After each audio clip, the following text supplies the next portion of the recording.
만드신 분, 너를 가장 많이 알고 계시며, 하나님은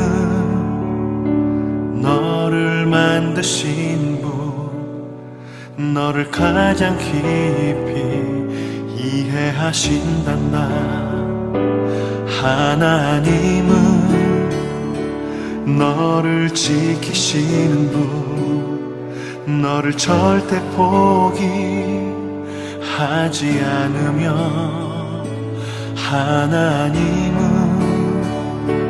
너를 지키시는 분, 너를 쉬지 않고 지켜보신단다.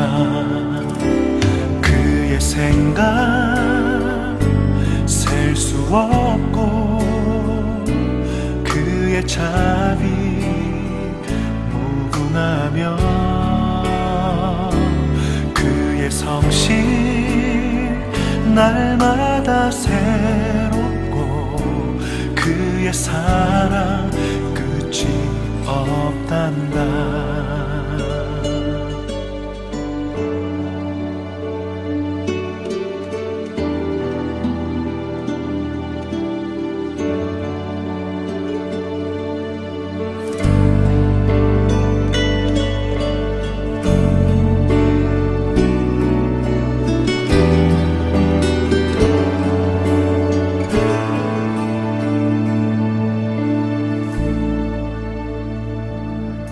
하나님은 너를 원하시는 분, 이 세상 그 무엇 그 누구보다 하나님은 너를 원하시는 분, 너와 같이 있고 싶어 하신단다. 하나님은 너를 인도하는 분, 광야에서도 폭풍 중에도 하나님은 너를 인도하는 분, 푸른 초장으로 인도하신단다. 그의 생각 셀 수 없고, 자비 무궁하며, 그의 성실 날마다 새롭고, 그의 사랑 끝이 없단다. 그의 생각 셀 수 없고, 그의 자비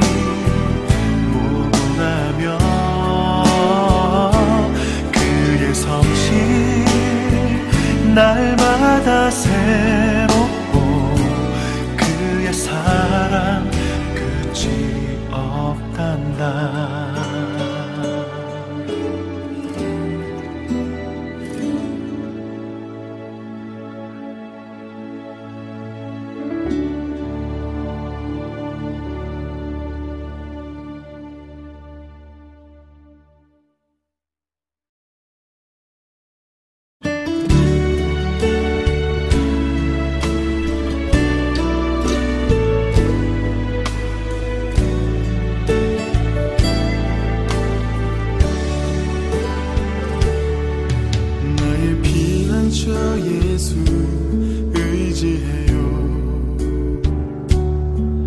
나의 피난처 예수 의지해요. 나의 가는 길에 거센 바람 몰아쳐와도 나의 피난처 예수 의지해요. 나는 영원히 주님 사랑해요. 나는 영원히 주님 사랑해요. 세상 어떤 것도 나의 사랑 끊을 수 없네. 나는 영원히 주님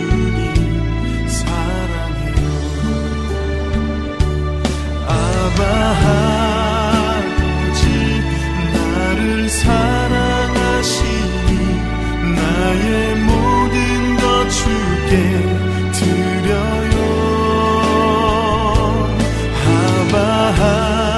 아버지 내가 여기 있으니 주님 영광 위하여 써주세요.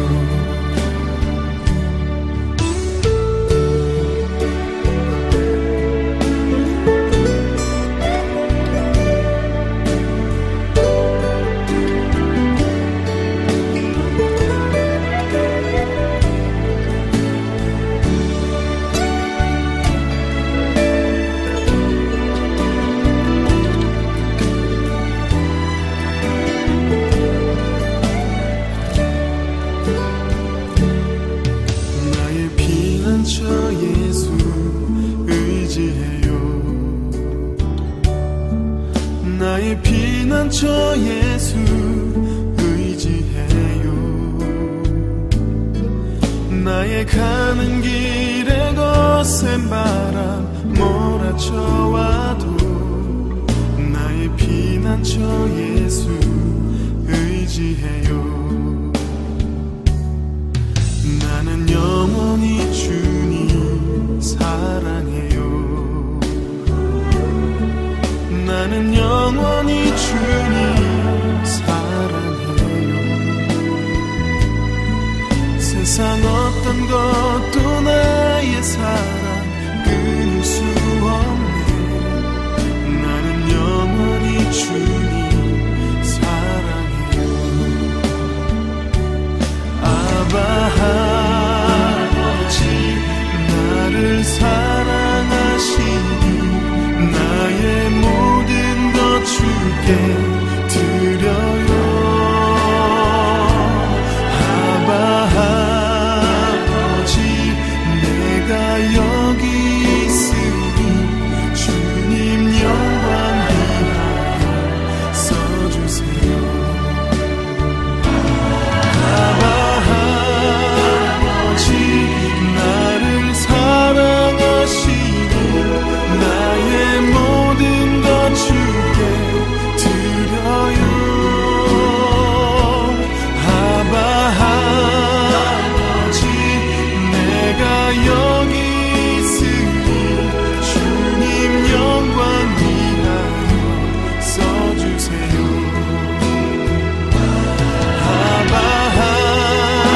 아버지 나를 사랑하시니 나의 모든 것 주께 드려요. 아버지 내가 여기 있으니 주님 영광 위하여 써주세요.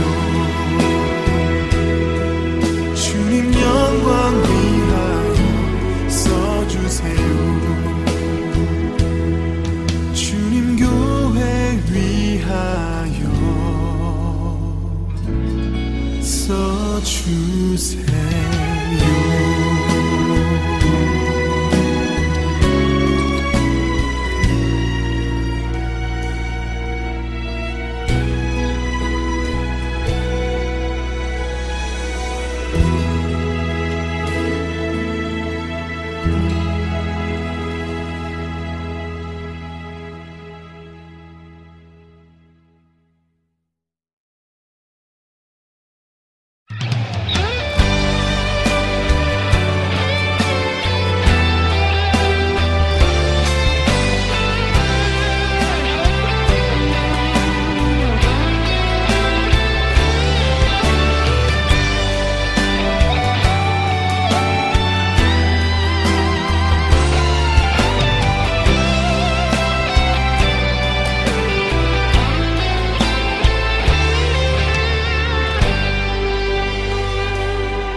아버지 사랑 내가 노래해. 아버지 은혜 내가 노래해. 그 사랑 변함없이 없으신 거짓 없으신 성실하신 그 사랑 상한 갈 때 꺾지 않으시는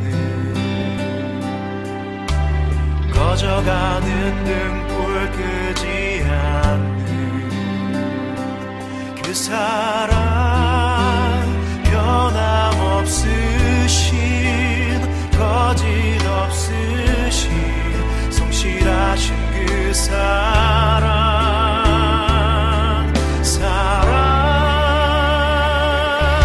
그 사랑 날 위해 죽으신 날 위해 다시 사신 예수 그리스도 다시 오실 그 사랑 죽음도 생명도 천사도 하늘의 어떤 권세도 끊을 수 없는 영원한 그 사랑 예수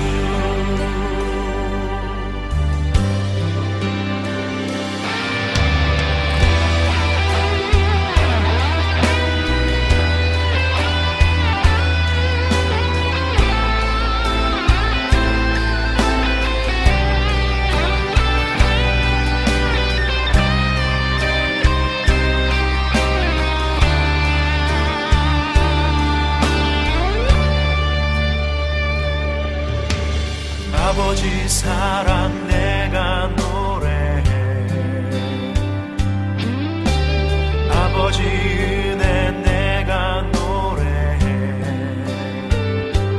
그 사랑 변함없으신 거짓 없으신 성실하신 그 사랑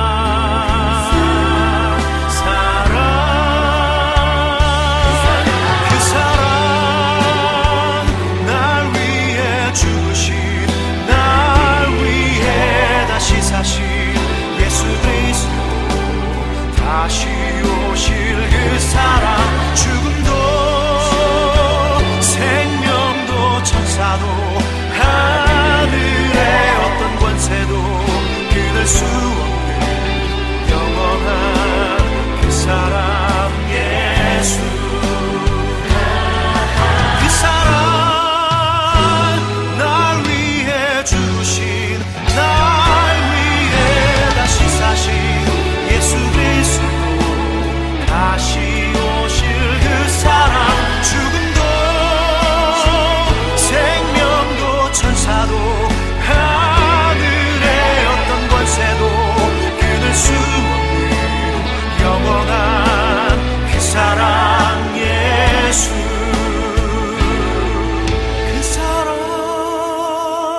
날 위해 죽으신 날 위해 다시 사신 예수 그리스도 다시 오실 그 사랑 죽음도 생명도 천사도 하늘의 어떤 권세도 끊을 수 없는 영원한 그 사랑 예수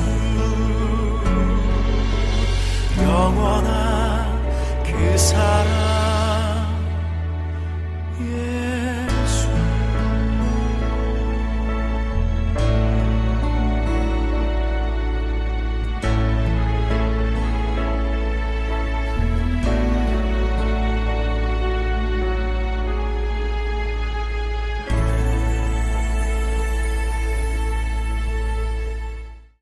다 같이 주악에 맞춰 묵도 드리심으로 2021년도 1월 둘째 주 온라인 예배 주님 앞에 거룩하게 드리도록 하겠습니다.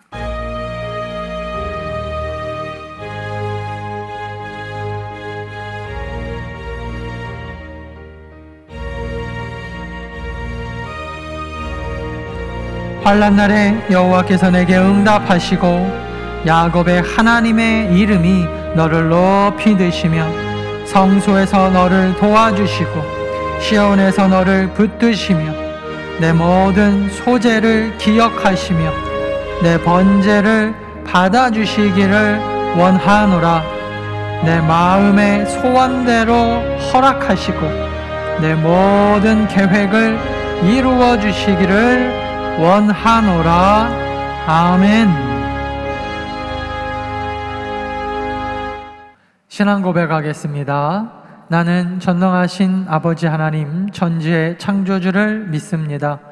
나는 그의 유일하신 아들 우리 주 예수 그리스도를 믿습니다.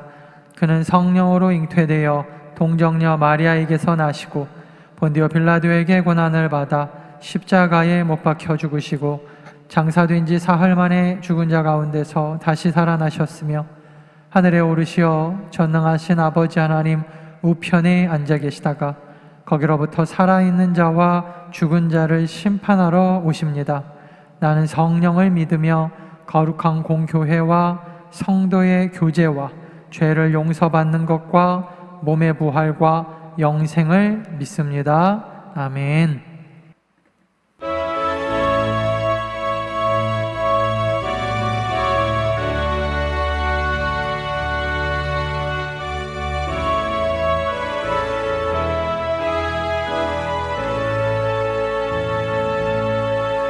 갈보리 산 위에 십자가 섰으니 주가 고난을 당한 표라. 험한 십자가를 내가 사랑하는 주가 보혈을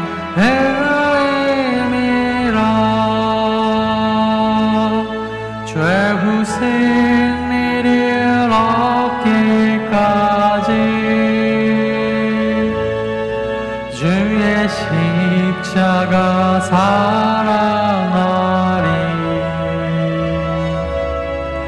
빛나며 류관 받기까지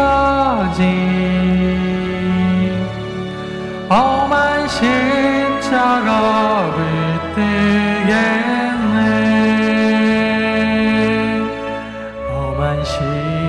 십자가에 주가 흘린 피를 믿는 마음으로 바라보니 나를 용서하고 내 죄 사하시려 주가 흘리신 보혈이라. 죄의 승리를 얻기까지 주의 십자가 사랑하리. 빛나며 류관 받기까지 험한 십자가 붙들겠네. 주님 예비하신 나의 본향집에 나를 부르실 그날에는 영광 중에 계신 우리 주와 함께 내가 죽도록 충성하리. 죄의 승리를 얻기까지 주의 십자가 사랑하리. 빛나며 류관 받기까지 험한 십자가 붙들겠네.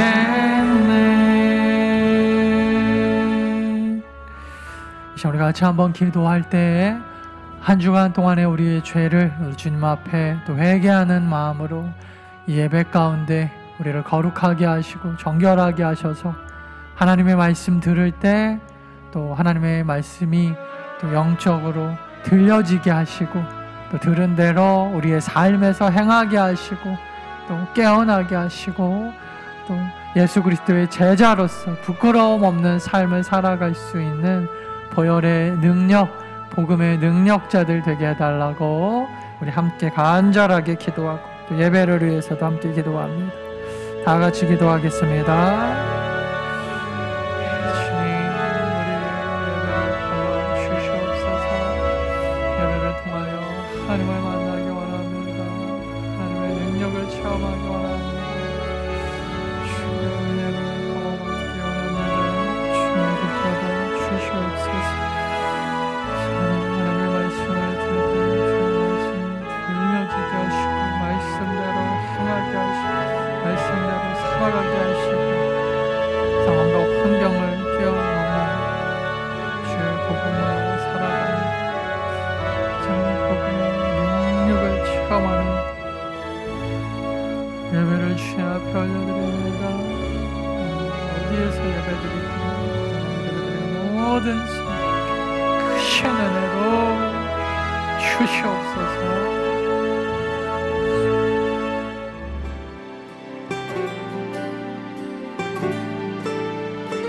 오늘 우리에게 주시는 하나님의 말씀은 시편 34편 17절에서 22절까지의 말씀입니다. 내 속에 쓴 뿌리를 초월하는 복음의 능력 이라는 제목으로 김판중 목사님께서 귀한 하나님 말씀 전해주실 때에 큰 은혜의 시간이 되시길 바랍니다. 의인이 부르짖음에 여호와께서 들으시고 그들의 모든 환난에서 건지셨도다. 여호와는 마음이 상한 자를 가까이 하시고 충심으로 통회하는 자를 구원하시는도다. 의인은 고난이 많으나 여호와께서 그의 모든 고난에서 건지시는도다. 그의 모든 뼈를 보호하시며 그 중에서 하나도 꺾이지 아니하도다. 악이 악인을 죽일 것이라 의인을 미워하는 자는 벌을 받으리로다. 여호와께서 그의 종들의 영혼을 속량하시나니 그에게 피하는 자는 다 벌을 받지 아니하리로다. 아멘.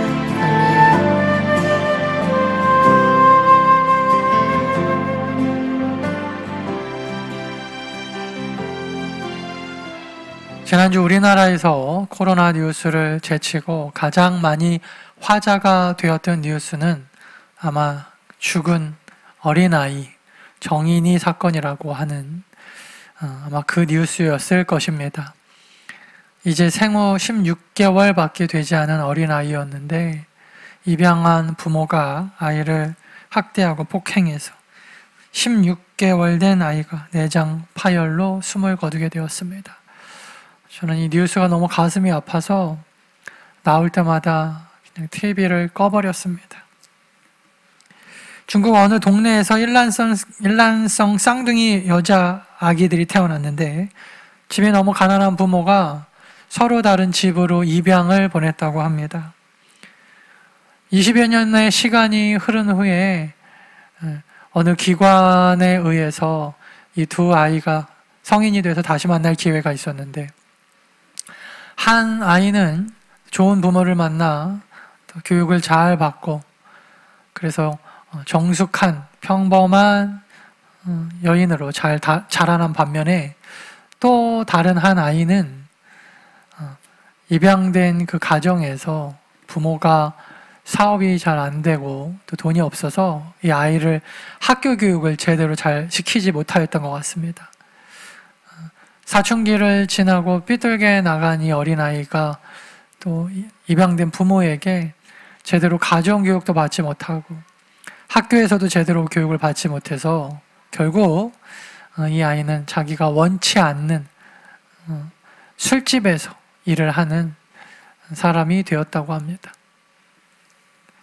결국 여러분, 사람은 태어날 때 부모로부터 많은 것을 유전으로 받지만 유전 이외의 상황과 환경적인 것도 굉장히 한 사람이 또 올바른 성인으로 자라나는 데 있어서 굉장히 중요하다는 것을 이야기해주는 예입니다. 우리는 태어날 때 부모로부터 많은 것을 유전으로 받습니다. 외모는 물론이거니와 성격과 성품까지 전부 부모님께 받은 것들입니다. 그래서 옛날 어른들은 누가 잘못하거나 하면 너 그러면 네 부모가 욕먹는다, 그런 말씀을 많이 하셨던 게, 자식이 잘못 살면 의례껏 사람들은 부모 닮아서 그런다, 부모가 가정교육을 잘 시키지 못해서 그런다라고 생각을 하기 때문인 것 같습니다.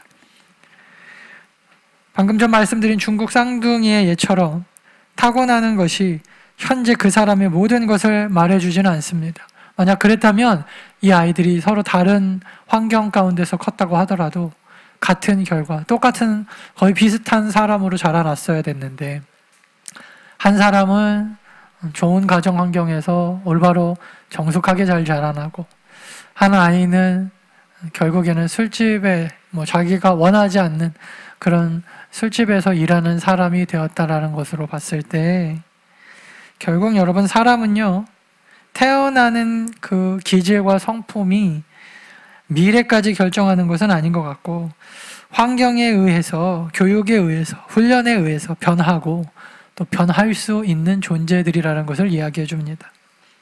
그러므로 여러분, 현재는요, 내가 가지고 태어난 부모로부터 물려받은 유전자, 거기에다가 지금까지 내가 살아오면서 겪었던 수많은 나의 과거의 경험, 내가 만났던 사람, 나의 수많은 그 어떤 기억들의 결정체, 결과물이라고 말할 수 있습니다. 그 유명한 심리학자인 프로이드라고 하는 사람은요, 그래서 여러분, 인간의 그 의식이라는 것을 정의하면서 무의식의 세계를 이야기합니다.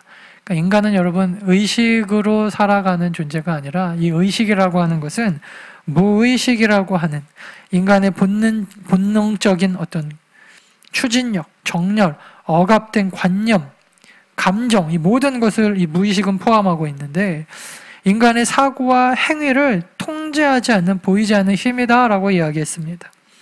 무의식은 자신이 전혀 지각하지 못하는 정신생활의 부분입니다.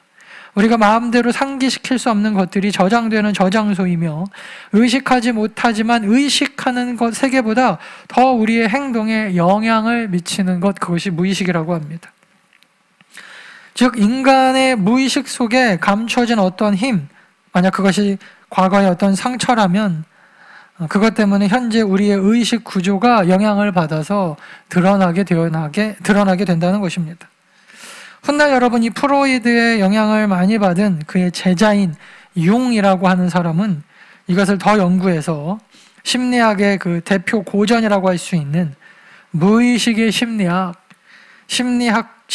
유형, 이런 책을 써냈고, 또 이 책에 많은 영향을 받은 수많은 심리학자들, 그리고 또 이것을 통하여 인간의 무의식을 연구하는 많은 사람들이 인간의 무의식을 의식세계 속으로 끄집어내서 그들이 과거에 받았던 무의식 속의 수많은 상처들, 무의식 속에 자기도 모르게 느꼈던 수많은 두려움들을 다 끄집어내고 그 상처와 결별하고 이별하는 그 상담 치료 방법을 사용하게 됩니다.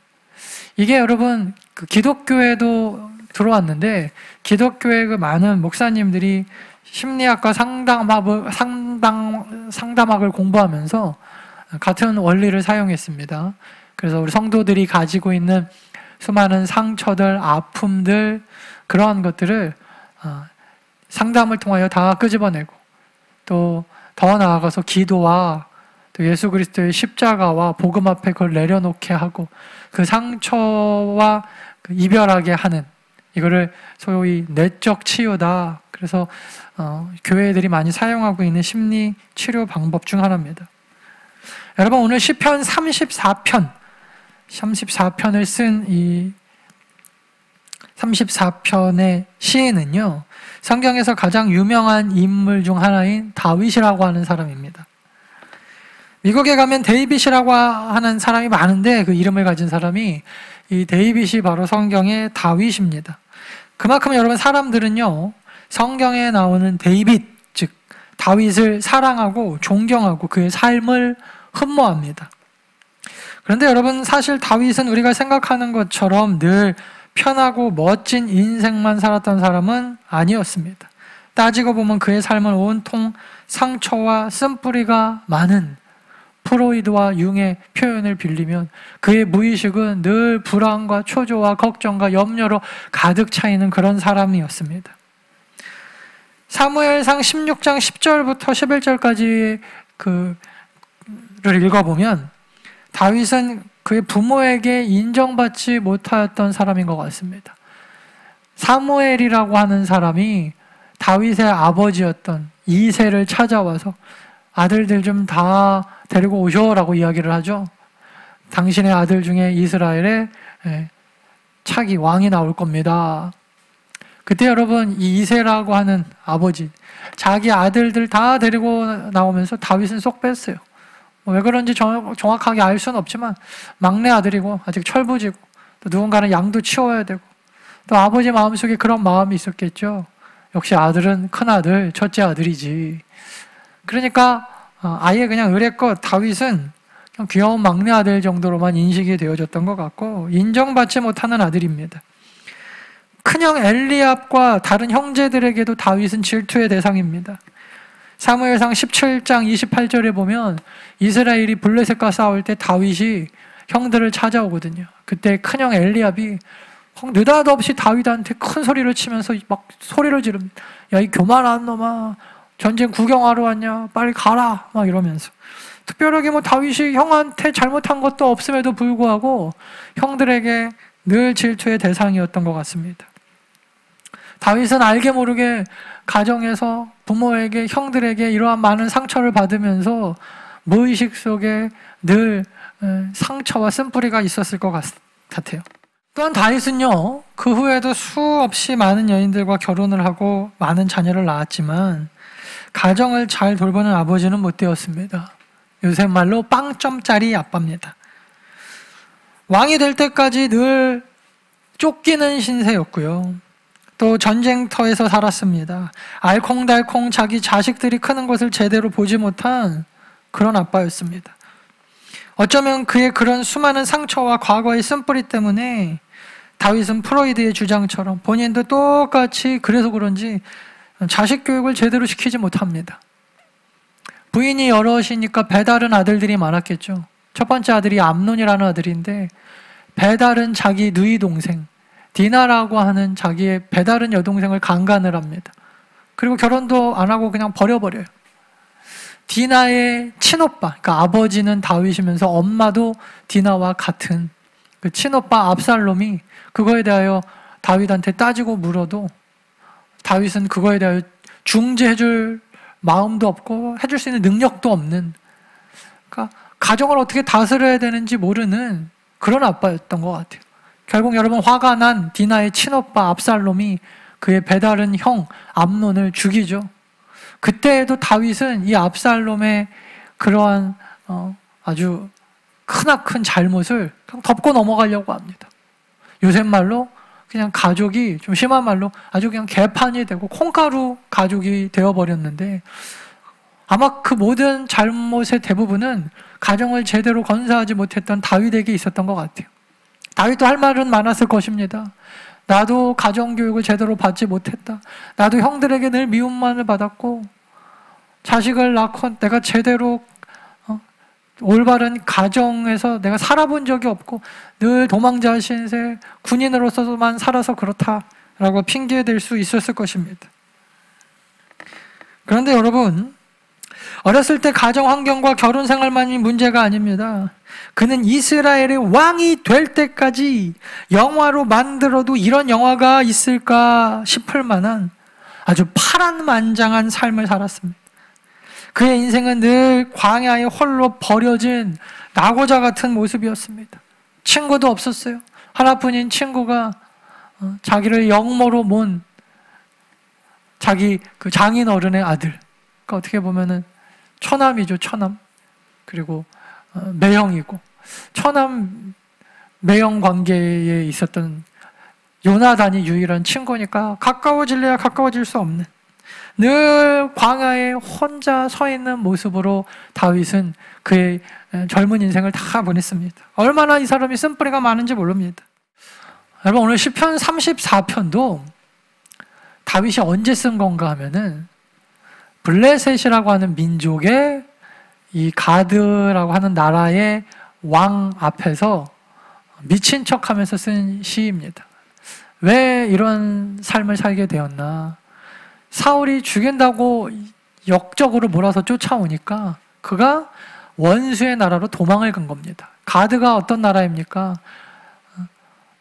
다윗을 하루아침에 일개 목동에서 군대 장관의 그 전쟁의 영웅으로 만들어준 골리앗의 나라, 그게 가드거든요. 그러니까 엊그저께까지 그냥 죽인다 그러고 싸웠던 나라에 자기의 목숨을 구걸하러 간 것입니다. 얼마나 비참합니까? 그것도 살겠다고 수염에다가 침을 질질 흘리면서 미친 척을 합니다. 옛날 사람들은 미친 사람을 함부로 죽이지 않았대요. 사람이 귀신이 들리면 미치는데 미친 사람을 잘못 죽이면 그 귀신이 자기 몸에 들어올까 봐 미친 사람은 잘 죽이지 않았다고 합니다. 그걸 이용한 거죠. 그래서 자기의 원수의 나라에 자기의 목숨을 구걸하러 가서 미친 척을 하면서 겨우겨우 목숨을 부지하여 도망 나올 수 있었는데 가드 왕이 야, 미친 사람이 우리나라에 없어서 또 데리고 왔냐? 내보내라! 그렇게 여러분 겨우겨우 목숨을 부지해가지고 나오면서 쓰는 시가 오늘 시편의 34편입니다. 놀랍습니다. 과연 이 시를 그러한 상황에서 쓸 수 있나 싶을 만한, 남자는 여러분 자존심으로 삽니다. 하루아침에 전쟁 영웅이 원수의 나라에 쫓겨가서요, 그것도 억울하게 누명을 쓰고 원수의 나라 왕에게 생명을 구걸하는 신세가 되었다고 생각하니 죽고 싶었을 것 같은데, 여러분 다윗의 삶은 이러한 삶의 연속이었어요. 그런데 여러분 오늘 다윗의 고백을 보십시오. 정말 위대한 찬양의 고백이 흘러나옵니다. 왠지 이런 고백은 다윗이 왕이 되고 난 후에 썼을 것 같은데 그렇지 않다라는 것입니다. 하루아침에 시골 목동에서 전쟁 영웅이 되었던 날에도 다윗은 시편을 썼지만, 또 하루아침에 억울하게 역적으로 몰려 사랑하는 부모 형제와 강제로 떨어져야 살게 되고 사랑하는 아내와 생이별을 하게 됐던 날에도, 그때에도 다윗은 시편을 쓰고요, 오늘처럼 미친 척하며 자기의 자존심, 남자의 자존심을 다 버리고 생명을 구걸하여 겨우겨우 자기 생명 하나 부지하고 쫓겨나오는 그 상황에서도 시편을 쓰고 있습니다. 그것뿐입니까? 훗날 자기 아들에게 자기 왕의 자리를 뺏겨서 도망칠 때에도, 그때에도 그는 시편을 쓰면서 위대한 하나님을 찬양하고 있더라라는 것입니다. 그래, 오늘 찬양이 더 위대해 보이는 이유가 바로 이것입니다. 사랑하는 여러분, 오늘 다윗의 시편 34편을 통해서 우리가 배울 수 있는 메시지가 무엇입니까? 바로 그 위대한 신앙의 영웅들도요, 늘 인생에 업앤다운이 있었는데 그의 인생에 있어서 찬양의 고백은 늘 업의 순간에만 찬양을 했던 것이 아니라는 것입니다. 신앙의 영웅들의 공통점이 하나 있다면 그 인생이 파란만장하고 수많은 업앤다운을 경험하는 동안에도, 즉 그들이 날마다 그들의 삶이 만사형통했을 때뿐만 아니라 말할 수 없는 고난과 시련과 역경과 눈물과 코로나와 같은 상황 가운데서도 하나님을 찬양하는 시편을 쓰는 삶을 살았다라는 것, 그것이 공통점입니다. 그러므로 여러분, 진정한 신앙은요, 그 어떤 쓴뿌리와 과거의 무의식과 과거의 상황과 실패의 경험과 가정 환경이 나를 짓누르고 억누른다라고 해도 그것을 절대 핑계로 삼지 않고, 예배를 드리지 않는 신앙의 실패자가 되는 그런 핑계로 삼지 않고, 오히려 그런 상황에서 더 하나님을 찬양하는 인생으로 사는 것, 여러분 그것이 진정한 신앙의 능력이요 모습이라는 것입니다. 다윗만 그런 삶을 살았던 게 아닙니다. 성경에 나오는 위대한 신앙의 선배들의 모습을 보시기 바랍니다. 모세, 이 사람은 원치 않게 태어나서 뭐 원화 먹으면서 태어난 사람 없겠지만 원치 않는 곳에 입양이 보내집니다. 그 당시 이집트의 왕궁, 왕의 손자로 어떻게 보면은 그 공주의 아들로 입양이 되어졌는데, 아마 그래서 그런지 이 애굽 사람들이 모세를 어렸을 때부터 늘 시기하고 질투하고, 낙하산이죠, 낙하산. 어떻게 보면 굉장히 무시하고 싫어했던 것 같아요. 이 열등감이요, 나중에 여러분 그가 건장한 청년이 되었을 때 살인의 모습으로 드러납니다. 자기를 무시하고 자기에게 함부로 말하는 사람을 그냥 죽여버려요. 나중에 여러분 그가 훗날 스스로 왕이 되려고 이스라엘 앞에 딱 나타났을 때 이스라엘 사람들은 그를 인정해주지 않고 결국 살인마의 모습으로 광야로 쫓겨나가지 않아요. 그래서 완전히 그냥 80세 노인이 돼서 이제 죽을 날 받아놓고 있을 그때 하나님이 그때 불러요. 그때 안 간다고 하니까 그때 불러가지고 또 이스라엘의 지도자를 삼는데, 이스라엘 백성들이 처음에는 그래 가나안 땅 나갑시다 그러고 쫓아나왔다가 광야에서 삶이 너무 팍팍하니까 자기네들 데리고 나온 모세를 향하여 그렇게 수도 없이 욕을 하고 하나님을 욕하고, 왜 우리 죽이려고 여기 데리고 나왔냐 그러고, 차라리 노예로 사는 게 낫다, 왜 우리를 데리고 나왔냐, 모세를 하여튼간 들들들들 볶아요. 들들들들. 그런 인생을 살았던 모세였지만 그가 인생의 마지막에 쓴 시편 90편, 이게 모세의 시인데, 인생의 실패와 아픔과 역경과 그 고난을 다 겪었음에도 불구하고 내 인생의 참 주인은 하나님이십니다 라고 고백을 하며 찬양을 합니다. 사랑하는 여러분, 모세는요 자기의 인생에 있어서 핑계대지 않았습니다. 프로이드와 융이 말했던 것처럼 어떤 무의식의 세계를 핑계대면서 살지 않았다는 것입니다. 예, 그것이 물론 위대한 학문이고 그 심리학이 뭐 학문적 팩터라고 할지라도 그것 뒤에 숨어서 자기 인생을 한탄하거나 탓하지 않고 오히려 그의 인생의 마지막에 위대한 하나님을 찬양하며 시편을 쓰고 있더라라는 것입니다. 모세뿐 아닙니다. 바울도 보십시오. 40에 하나 감한 매, 그러니까 무슨 말이에요? 39대 되는 매를 뭐 몇 번 맞고 돌에 맞고 배 타고 가다가 파손을 하고 강의 위험과 강도의 위험과 이방인의 위험과 광야의 위험과 바다의 위험과 거짓 형제의 위험과 그 모든 인생 때문에 자기 인생이 예수 믿고 어떻게 보면 더 꼬일 대로 꼬였는데도 불구하고 그의 인생의 마지막에 빌립보서 같은 데 보세요. 뭐라고 얘기합니까? 형제들아 기뻐해라. 내가 다시 말하노니 기뻐하라. 여러분, 바울이 당한 일 중에 아마 우리가 단 하나라도 경험한 것이 있다면 어쩌면 그거를 날마다 우리는 자랑하며 살아갈 겁니다. 내가 선교를 가다가 뭐 배가 파손해갖고 죽을 뻔한 경험을 한 번이라도 경험했다. 이게 엄청난 우리의 자랑거리가 되고 커리어가 될 텐데, 바울은요 여러분 그런 거 갖고 자랑하지 않습니다. 뭐라고 얘기합니까? 그것이 예수 믿는 자의 당연한 삶이다 라고 그냥 담담하게 고백합니다. 그러므로 여러분, 신앙은요 역경과 어려움으로 이루어지는 것입니다. 나는 왜 이럽니까? 나는 왜 이렇게 부족합니까? 나만 왜 이러한 문제와 어려움이 있는 것입니까? 네. 여러분 그렇게 생각하지 마십시오. 예수 믿는다고 우리가 신앙생활을 한다고 해서 늘 만사 형통의 삶만 살아가는 것은 아니고, 오히려 그러한 업앤다운의 삶은 지극히 누구에게나 있는 정상적인 삶이라는 것입니다. 뭐가 차이가 있어요? 그러한 삶 가운데서 업의 인생을 살 때뿐만 아니라 다운의 인생 속에서도 신앙의 위대한 선배들은 하나님을 찬양하며 시편을 썼다는 것이 차이점이지, 그거 하나 다르다는 거예요. 그때가, 그 다운의 때가 우리가 오히려 신앙의 빛을 내기 가장 좋을 때라는 것입니다.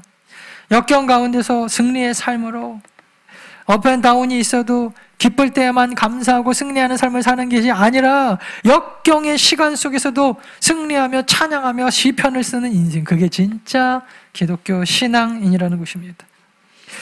그래서 여러분, 신앙은요 오히려 역경 가운데 더욱 그 가치를 냅니다.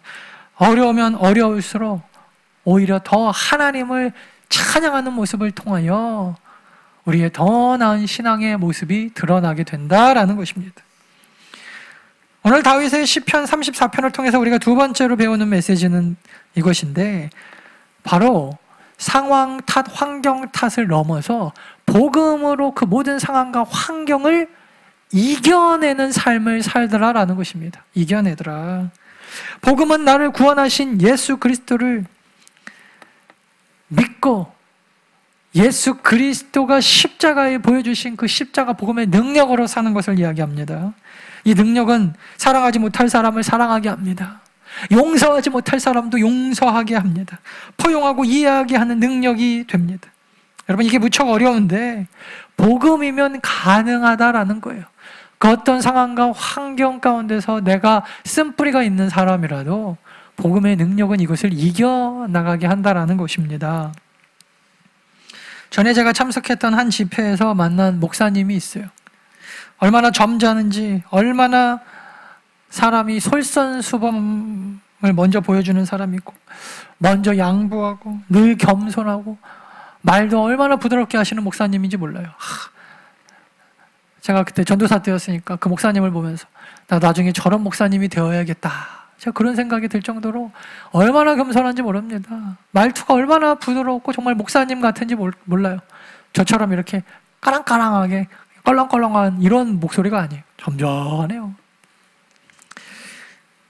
예수님의 진정한 제자의 모습이 저런 모습이 아닐까 싶을 정도로. 근데 여러분, 어느 날 밤 이분과 같이 집회 중에 이분이 갑자기 그런 고백을 합니다. 약간 울먹거리시면서, 여러분, 저는 사실 저희 사모를 거의 매일 때리는 목사입니다. 그래요. 제가 너무 충격을 받았어요. 믿기지가 않았습니다. 그러면서 자기가 살아온 자기 삶의 쓴뿌리에 대한 이야기를 고백을 합니다. 어려운 집안에서 커서 어렸을 때부터 너무 가난했대요. 아버지가 생활 능력이 없어서 집에만 들어오면 어머니를 매일매일 때립니다. 그걸 늘 보고 자라서 아버지라고 하면 이분은 그냥 원수 같았대요. 그런데 참 재밌는 게, 자기도 크니까 그 아버지의 폭력성을 그대로 닮아서 사춘기 때 그렇게 문제를 많이 일으키고, 먹지 말아야 될 것을 먹고 만나지 말아야 될 사람을 만났고, 그러다가 성인이 돼서 예수 그리스도를 만났어요. 자기의 삶이 너무나 후회가 됩니다. 이렇게 살면 안 되겠다 싶어서 신학교에 들어가서 목사님이 됩니다. 목회자의 길로 들어서면서 그렇게 좋아하던 술도 끊고 담배도 끊고 나쁜 습관도 다 끊고 친구도 끊고, 이제 정말 예수님의 제자로 살면서 예수님처럼 목회해야겠다, 그런 마음으로 목사가 되었는데, 결혼을 하고 목회가 마음대로 되지 않으니까, 교회가 부흥도 안 되고 목회가 어려워지니까 사모님과 다툼이 잦아집니다. 근데 이 사모님도 하여튼 말이 세신 분이었나 봐요. 자꾸 남자의 자존심을 건드립니다. 목회자의 자존심을 자꾸 건드립니다. 너도 목사냐? 너 같은 목사도 있냐? 네가 목회를 그렇게 하니까 성도들이 안 모이는 거다, 부흥이 안 되는 거다. 이 정도 되면 이 목사님이 참지를 못합니다. 자기 안에 있는 이 욱하는 마음이 올라와서 결국에는 싸움 끝에 이 사모님을 결국에는 폭력을 휘두르고, 사모님에게. 그래야 싸움이 끝난다라는 거예요. 요새는 조금 달라졌다라고 할지 모르겠지만, 예전 목사님들은 어디 가서 부부싸움 했다고 말씀을 잘 못했어요. 성도들 앞에서. 굉장히 부끄러운 일이었고, 아무리 가정이, 환경이 어려워도 이혼 이런 건 꿈도 못 꿨죠.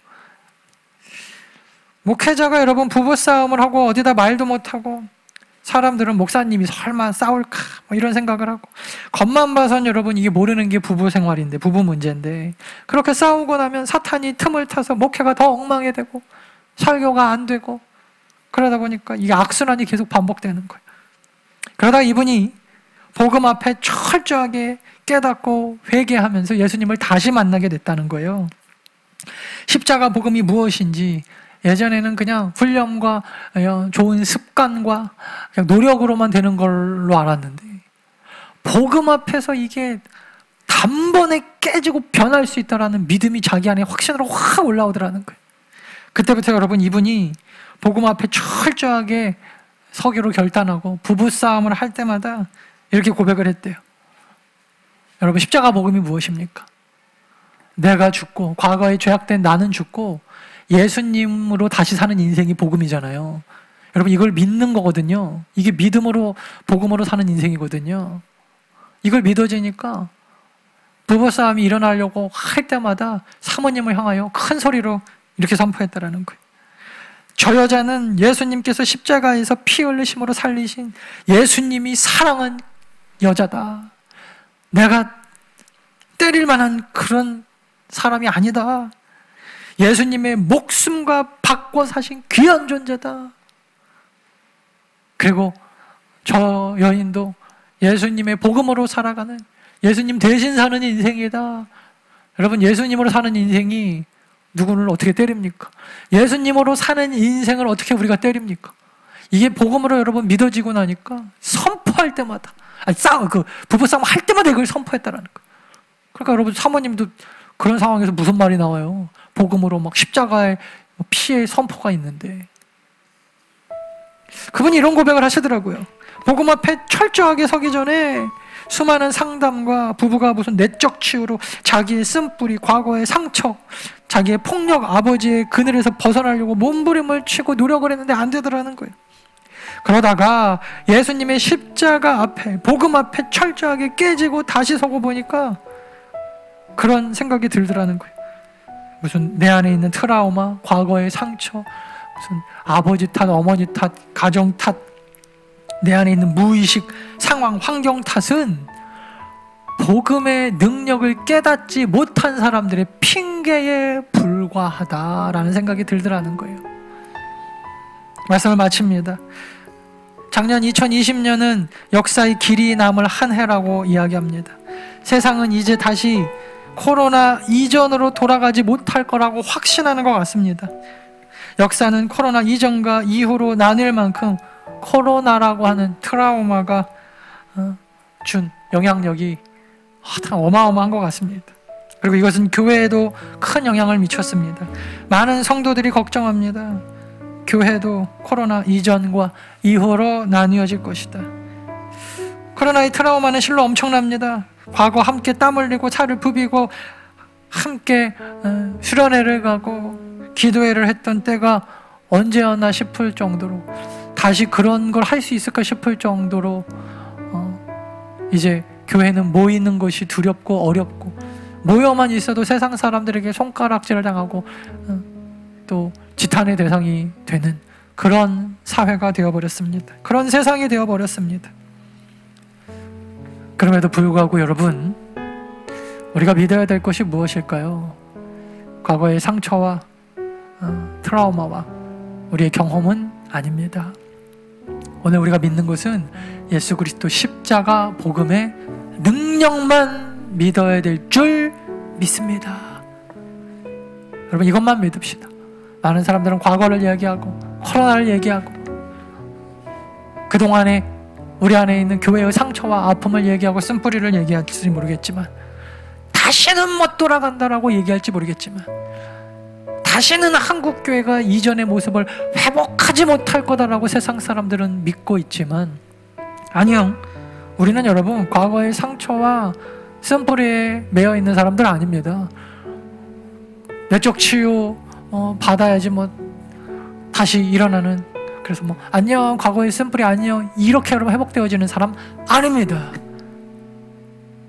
여러분들이 복음이 그 정도밖에 안 됩니까? 예수 그리스도의 십자가 능력이 그 정도밖에 안 됩니까? 우리 가운데 과거의 쓴뿌리와 상처 하나 해결하지 못할 만한 그런 능력입니까? 예수 그리스도가 그것 때문에 십자가에서 그렇게 처절하게 피 흘리시며 돌아가신 것입니까? 아니라는 거, 아니다. 이제 우리 다시 복음으로 우리의 상처를 이기고 나아가야 합니다.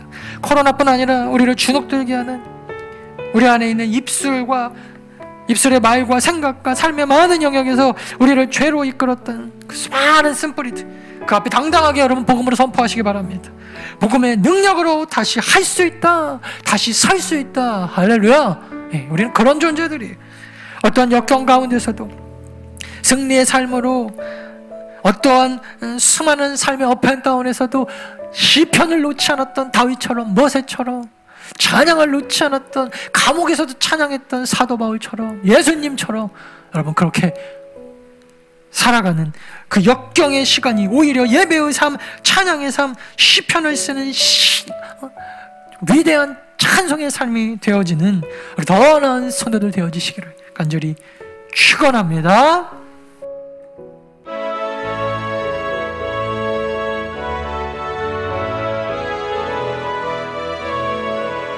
죄에서 자유를 얻게 하며 보혈에는요 주의 보혈 시험을 이기고 승리하니 참 놀라운 능력이로다. 주의 보혈 능력이 또다. 주의 피 믿어 주의 보혈 그 어린 양의 매우 귀중한 피로다. 육체의 정욕을 이기림은 보혈의 능력 주의 보혈 정결한 마음을 얻게 하니 참 놀라운 능력이로다. 주의 보혈 능력이 또다. 주의 피 믿어 주의 보혈 그 어린 양의 매우 귀중한 피로다.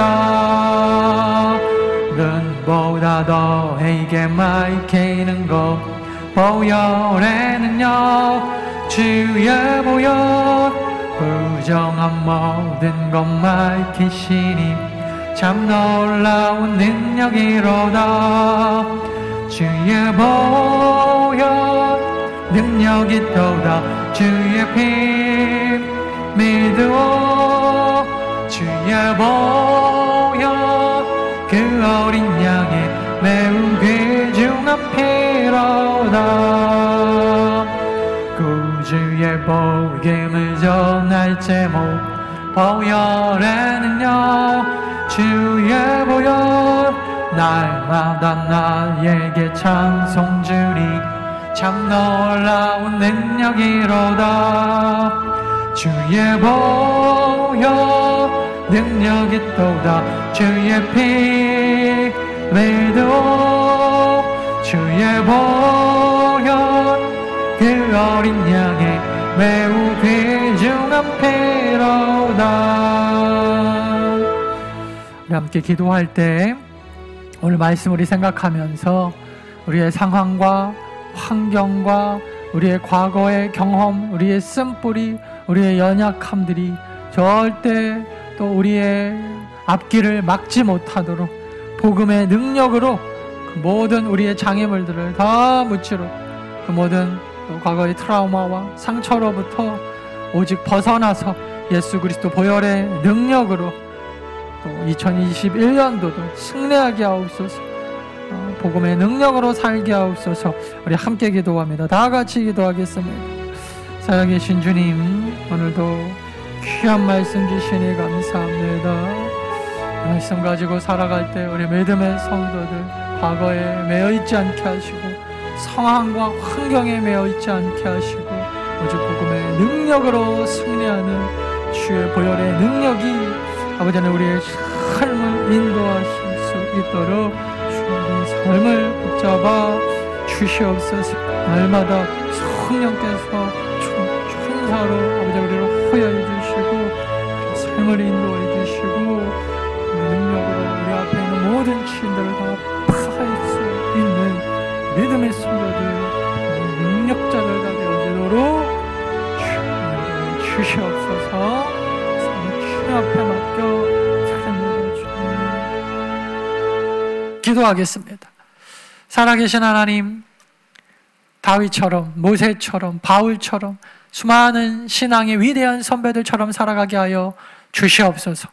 과거에 매여 있지 않고 상처에 매여 있지 않고 우리의 쓴뿌리에 매여 있지 않고 왜 나만 이렇게 살아가야 하는지 핑계대지 않고 우리는 복음의 능력으로 어떠한 어려움도 복음의 능력으로 이겨나갈 수 있는 자들임을 선포하며 승리의 삶을 살아가는, 어떠한 어려움과 역경 가운데서도 시편을 통하여 하나님을 찬양하는 다윗과 같은 성도들 다 되어지도록 주여 인도해 주시옵소서. 감사드리며 예수님의 이름으로 간절히 기도합니다. 아멘. 광고하겠습니다. 여러분 너무나 다 그립고 보고 싶고 그러시죠? 1월 우리 17일까지만, 1월 셋째 주까지만 우리 온라인 예배를 드리고, 1월 마지막 제주 24일이죠? 1월 24일 우리 마지막 제주는 어떤 일이 있어도 우리 대면 예배를 드리도록 하겠습니다.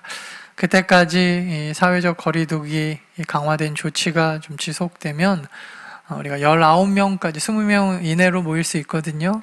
좀 나누어져서 그때는 반드시 여러분 또 예배를 대면으로 우리 드릴 수 있도록 준비할 테니까 1월 우리 17일 우리 다음 주 예배까지만 온라인으로 드리고, 우리 마지막 제주 예배는 함께 우리 대면 예배로 드릴 수 있도록 여러분 준비해 주시기를 바랍니다.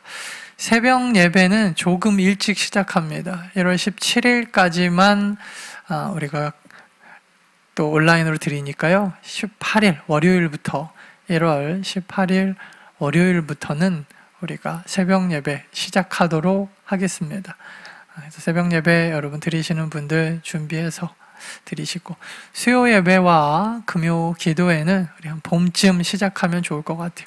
한 3월경에 그때부터는 우리 수요 예배와 금요 기도회도 우리 함께 시작할 수 있도록 여러분 지금부터 또 준비해 주시고, 또 그러기 위해서는 여러분 우리가 방역 조치를 잘 지키고 손 잘 씻고 건강 유의하시고, 또 안정기에 들어설 때까지는 여러분 댁에서 좀 힘드시더라도 가정에서 예배드리고, 또 많은 사람과 접촉을 조금 자제하면서 꼭 필요한 경우에만 만나면서 여러분 절대 또 코로나에 걸리는 우리 성도님들 한 분도 없도록 여러분 유의해 주시고, 여러분들이 예배드리는 그곳이 교회입니다. 그곳이 교회당이고 그곳이 하나님을 만나는 처소인 줄 믿고 믿음으로 조금만 더 참고 또 협조해 주시기를 부탁을 드리겠습니다.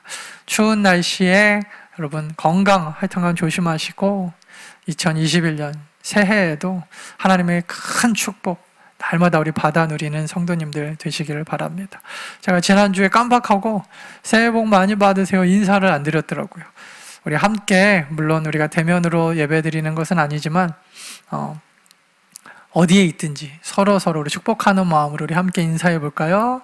시작! 새해 복 많이 받으시기 바랍니다. 할렐루야.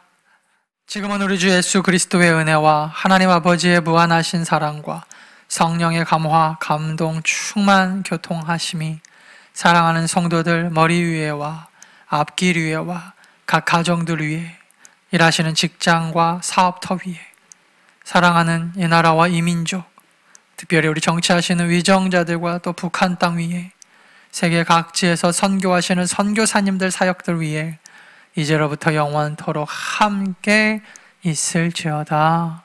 아멘.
동그란 눈으로 엄마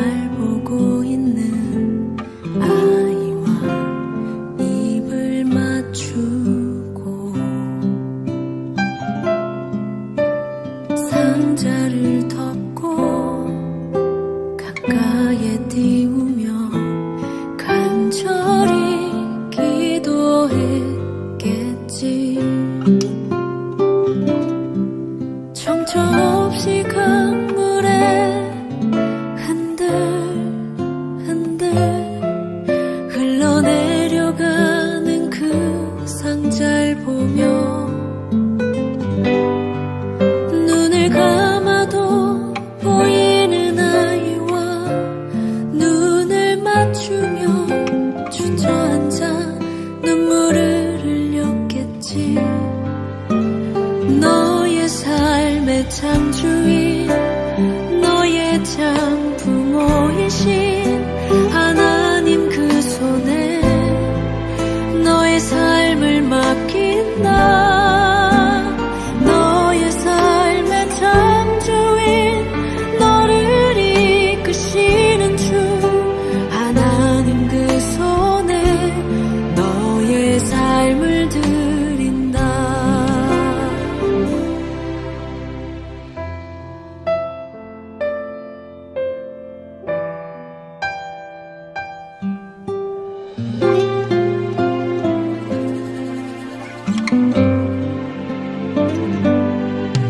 어떤 마음이었을까 그녀의 두 눈에 눈물이 흐르고 흘러 정처 없이 강물에 한들 한들 흘러내려가는 그 상자를 보며 눈을 감아도 보이는 아이와 눈을 맞추며 주저앉아 눈물을 흘렸겠지. 너의 삶의 창조인, 너의 참 부모이신 하나님 그 손에 너의 삶을 맡긴다. 너의 삶의 창조인, 너를 이끄시는 주 하나님 그 손에 너의 삶을 드린다. 그가 널 구원하시리. 그가 널 이끄시리라.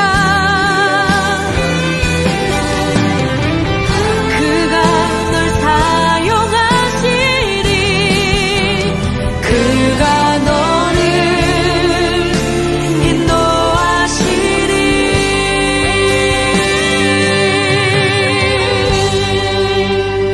너의 삶의 창조인,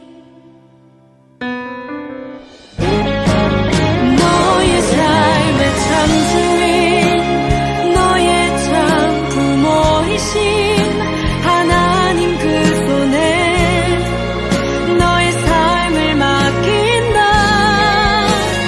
너의 삶의 창조인, 너를 이끄시는 주 하나님 그 손에 너의 삶을 드린다.